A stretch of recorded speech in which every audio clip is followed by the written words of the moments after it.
Unë jam përshëndetur 2 herë me zotin Berisha, një herë në hyrje të kuvendit, ku e pyeta për familjen, ishte periudha para 2 vjetësh, edhe nuk kemi komunikuar në grup parlamentar. Ku unë gjithmonë kam shprehur. Pse nuk e bët këtë në një formë më, po themi, më sociale? Zoti Berisha duhet bisedoj me ty dhe ti duhet kur të takosh ti thosh ju duhet largoni për 1, 2, 3 arsye. Dgjoj, e para një. Se ju keni autoritetin e unë kam konceptuar që zoti Berisha ishte problemi dhe jo zgjidhja në Partinë Demokratike. Dhe problemi duhet eliminuar. Nuk duhet. Nuk e arrita dot. Fatkeqësisht nuk do e arrin as demokratët të bëjnë rotacionin me 12 maj, pra ajo që unë kam kuptuar dhe për këtë më vjen keq, ajo që unë konstatoj, ajo që unë shikoj, ajo që unë prek, është që të gjitha të demokratë, që për vite në Durrës e kudo, kanë mbështetur Partinë Demokratike, e kam kuptuar që zoti Berisha nuk rikthye për të bërë rotacionin, po u kthye për të pasur një grup për ta mbështetur. Ja arriti për problemet e veta, ja arriti dhe prandaj tash janë zgjedhjet më të shtuara. Se dikush arrin atë që do në planin personal dhe dikush në mënyrë të padrejtë mban pushtetin. Tani këtë s'kam kuptuar asnjëherë. Sa herë ka pasur në Partinë Demokratike zëra kundër, që nga themelimi i saj dhe deri më sot se ju keni pasur edhe një moment tjetër që madje jeni shkëput nga Partia Demokratike, pastaj jeni kthyer prapë me zotin Pollo. Jemi kthyer në vitin 2004-2005 kur kishte një konsensus të gjerë në gjithë Shqipërinë dhe frym që Partia Demokratike po kthehej në pushtet. Si ka mundësi këtë se kam kuptuar asnjëherë që sa herë ka pasur zëra kundër Partisë Demokratike, zotin Berisha e ka mbështetur shumica. Shiko, e para njerë që është një mbështetje që nuk të çon askund. Është një mbështetje për të kapur partinë. Pati zëra kundra 98-2000 që ishin Pollo e Net gjithë me radhë. Në 2001 ishin i humbëm zgjedhjet. I humbët, po humbja ishte tani quaj si të duash është humbje. Jo, dakor. Partia politike konkuron për pushtet. Në 2004-2005 që bëri gjën e dur, krijoi kopin, mblodhi gjithë opozitën e gjitha me radhë, u bashkuam dhe fituam. Tani nuk ka bërë gjën e dur. Pse? E para njerë tha me partitë e vogla. Afroj ose ata që janë thirrur në SPAK, ose ata që janë bashkë me të protestojnë karshi SPAK-ut, kundër SPAK-ut. E dyta, e kishte mundësinë të bënte një kop brillant. E ke fjalën për Partinë e Lirisë? Si, unë gjithë koalicionin. Jo, se ata kanë probleme me SPAK-un. Zoti Meta është i arrestuar nga SPAK-u. Flasim për kriteret. Kriteri është ky. Listat nuk u artuan për të bërë rotacionin, për të sjellë mesazhin që partia është më e madhe se kryetari dhe partia në këto lista po synon elektoratin ngri, po lista u artua në funksion vetëm të agjendës personale, që mbas 2025-s unë kem një grup parlamentar. Shumë për emra konkrete lista.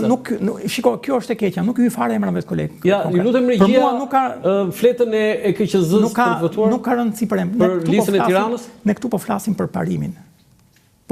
parimin. Parimi nuk është respektuar. Themi do bëjmë primare. Pastaj nuk i respektojnë primaret. Do të pyet këtë. Zoti Xhaferi, kjo është lista e Tiranës flas, sepse Partia Demokratike këtu i ka gjithë ato, po themi, peshat e rënda. A ka në një, se 12-që e tha një deputet që mjafton mos i shtyp makina, tha janë deputet ata, tha. Po. Dhe bukur kjo. Tani 37 që këtu tani. A ka në një emër që ju do doni të gjithë janë kolegë të nderuar, nuk i hyj me një fjalë për t'i parë me emra, po e di që si Orida, si Dhurata Çupi, si Ali Mehmeti dhe shumë të tjerë janë njerëz të nderuar, këtu nuk shtrohet.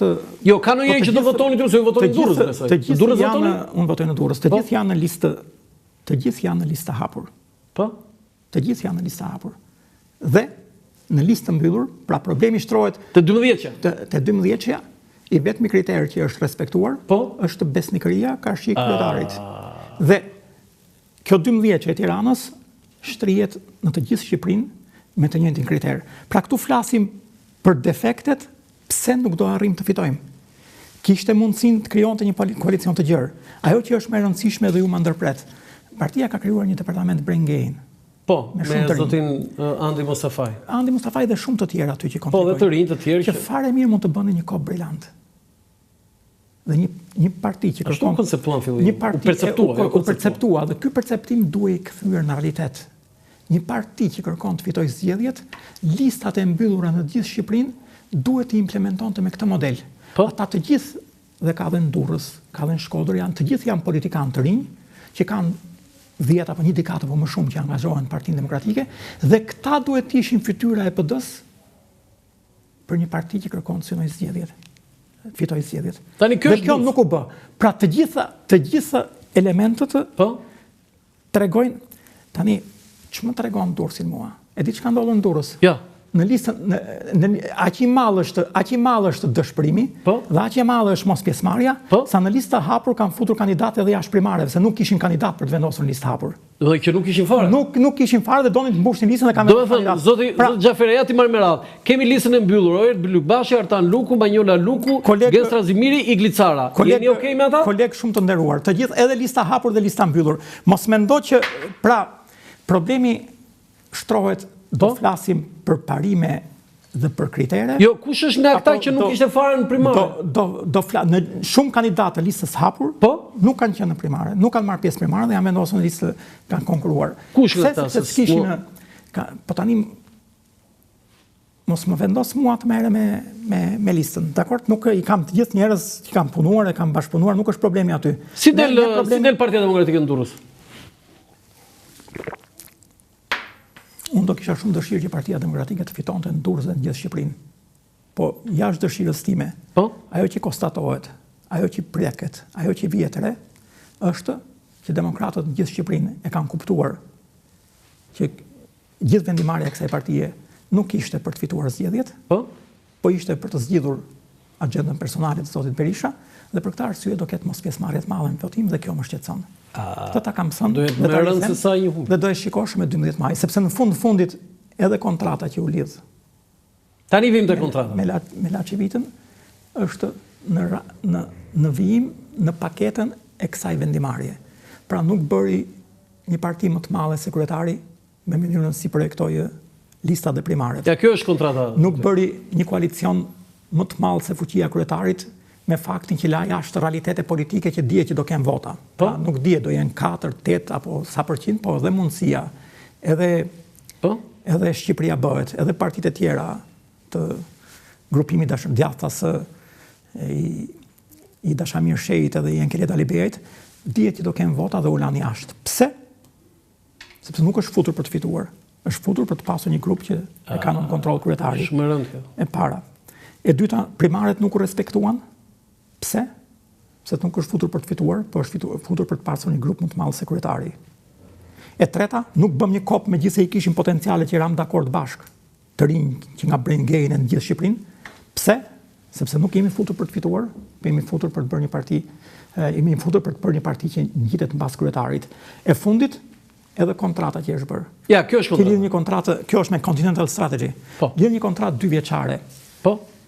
Në qoftë se kjo kontratë do i kishte efekte deri në fund të majit, atëherë të gjithë do binim dakord që është gjë dur për të shërbyer Partisë Demokratike. Partia Demokratike betejën e ka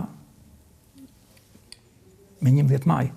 Doli në opozitë, mbas 11 majit kontrata vlen për të zgjidhur agjendën personale të zotit Berisha.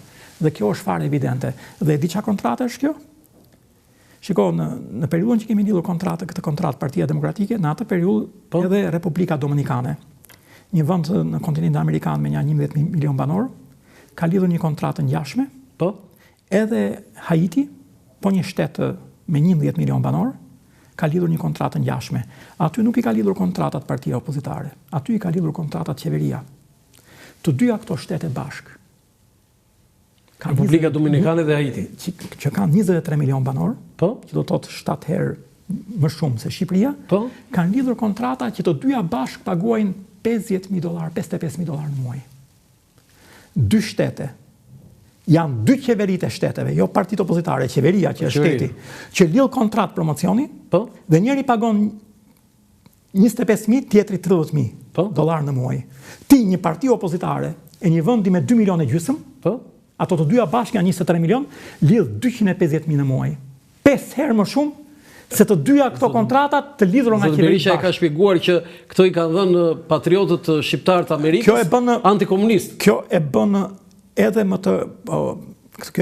të shëmtuar, sepse ata patriotë nuk kanë pse fshihen mbas një fondacioni të përbërë nga gruaja bashkëshorti dhe një fëmijë. Pra, të paktën mos t'i bëjmë turp patriotët, qoftë se janë vërtet. Patriotët antikomunistë. Qoftë se janë vërtet patriotë antikomunistë, mos t'i bëjmë turp që të rinë të fshehur mbas një fondacioni me i lidhur një javë para se të nënshkruajë kontrata, dhe njëkohësisht duket që edhe kontrata është elementi fundit i kësaj vendimarrje 3 vjeçare, që nuk ka objektiv që Partia Demokratike të fitojë zgjedhjet, por ka objektiv që të zgjidhë problemin e zotit Berisha. Dhe këtu edhe një herë, problemi që kemi dhe ndajemi ka të bëjë me faktin që kjo problematikë e zotit Berisha nuk shkon për të fituar zgjedhjet, sepse në 2004-2005 ai kishte ambicie për të bërë kryeministër si lider i opozitës dhe kjo shkonte në të njëjtën gjatësi vale me opinionin që kishim gjithë që të fitohen zgjedhjet. Po tani problemi non gradës atit është problem për Shqipërinë, nuk është zgjidhje. Po nëse hiqet non grada sot. Në këtë non grada sot hiqet. Ne do kishim shumë dëshirë që të hiqej. Po ju e keni shprehur që të hiqej non grada dhe e kemi thënë në mënyrë të vazhdueshme, por problemi që kemi është ky, që nuk mundet dhe nuk duhej që energjitë e Partisë Demokratike, si njerëzore dhe materiale, të shpenzoheshin për hallin e tij. Dhe kjo po na çon në 12 maj. Edhe fakti që ka marrë Laçevitën.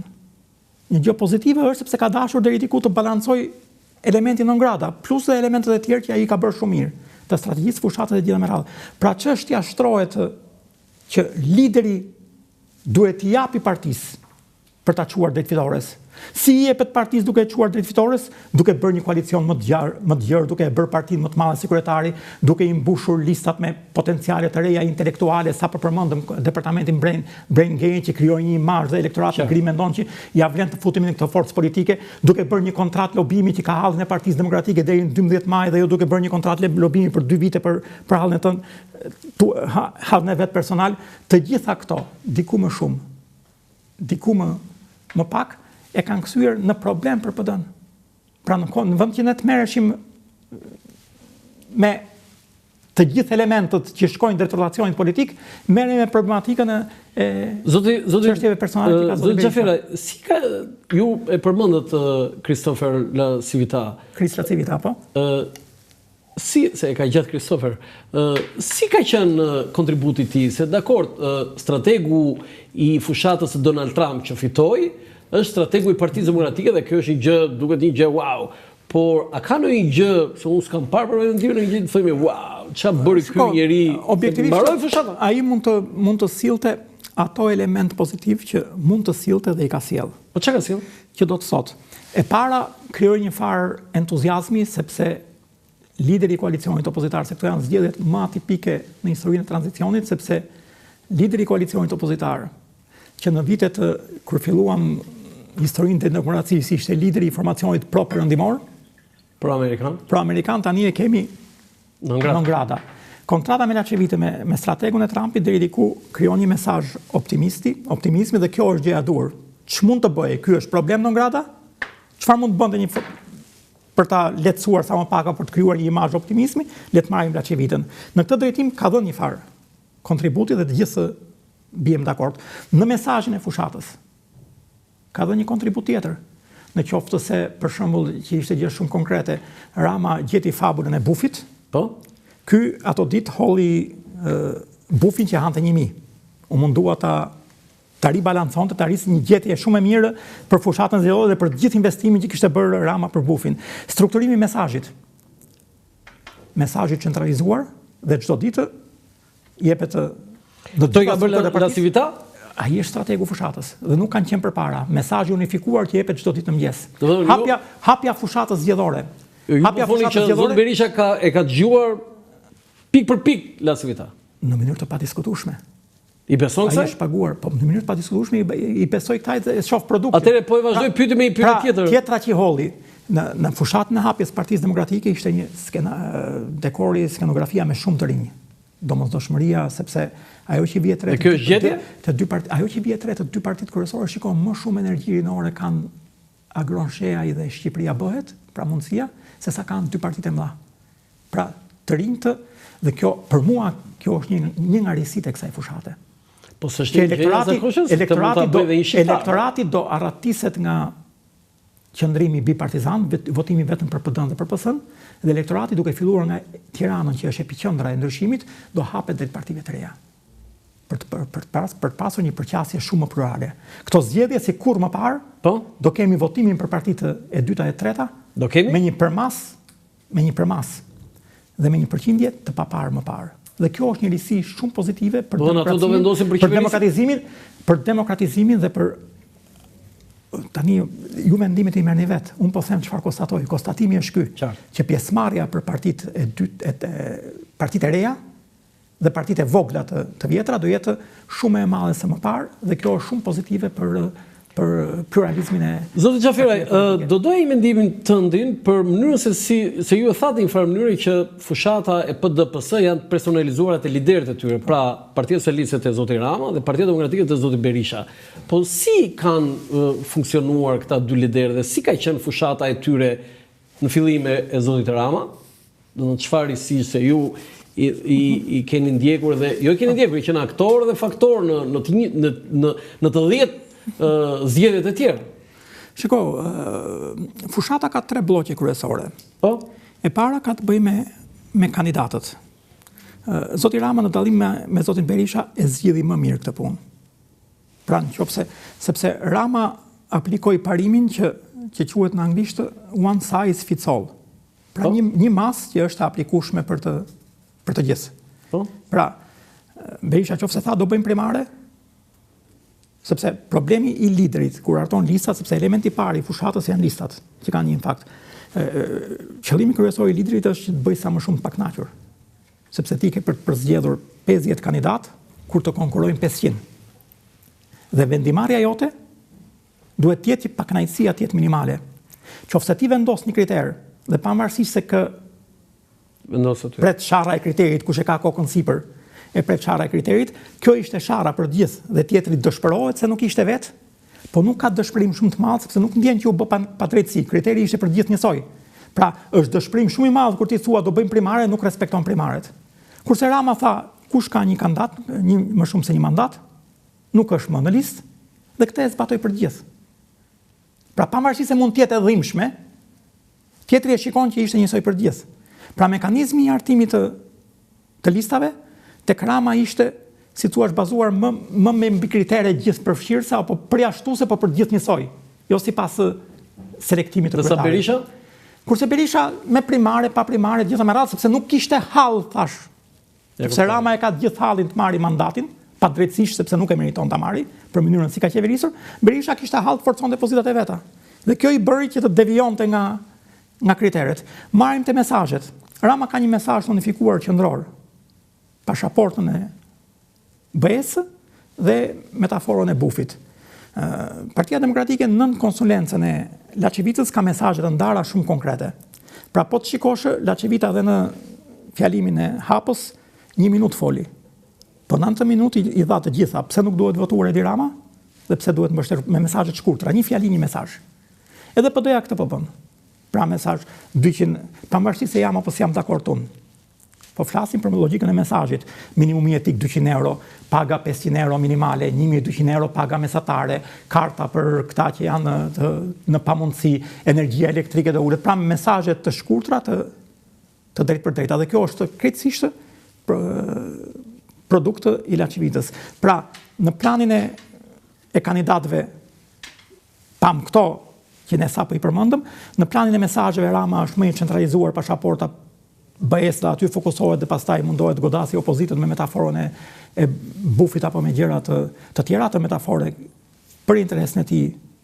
Pra, simbolika e bufit që nënkupton errësirën, që nënkupton izolimin e gjitha me radhë, sikurse ishte gjetje shumë e bukur e Laçevitës që sa kishte folur Rama për bufin e gjeti duke jo, a jeni dakord me ata që thonë që Rama çuditërisht po bën një fushat alla Trump dhe Berisha po bën një fushat alla Biden?